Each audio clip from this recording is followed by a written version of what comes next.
tahir boludu grandi Ceyhun hilerde Mesken tutup yürekte Nefes adam ileride Şeyda kıvrımda solma Diver ve güllerde Allah'ım bilin zımbali Nahal ettim çöllerde İstepki ve deyareye Namaz haçan nefesim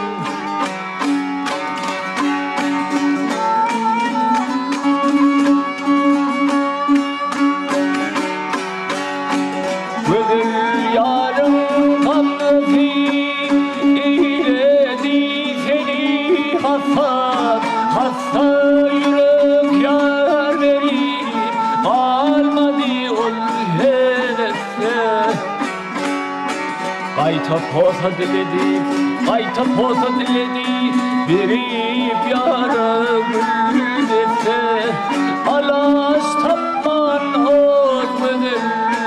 Çekti ançağam mutlu Dedi ki gelip bu sen Ey aşığıyla kesse Dedi de yardım aylın Bana uçar nefesim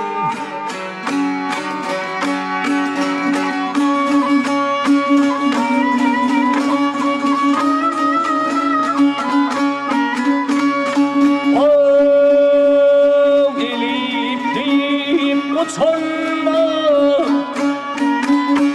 Ay yarin çebilim dedi Şeker deyip yutarma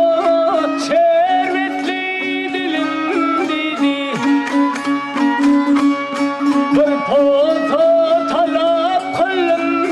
Labımdır elim dedi Uyalip yerve vakit Olsa alım dedi Aşk kaderinin sevdası Özüme melim dedi Kankan yerle barımda Uçağa çelbey nefesin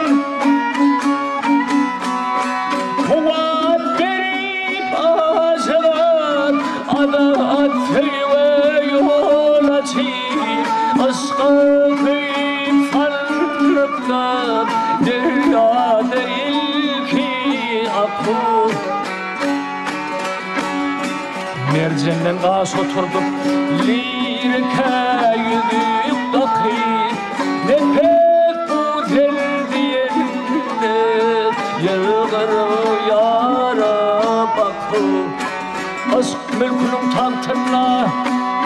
Mavşu idara çekip Fakıdır meylezame Doğru içen nefesim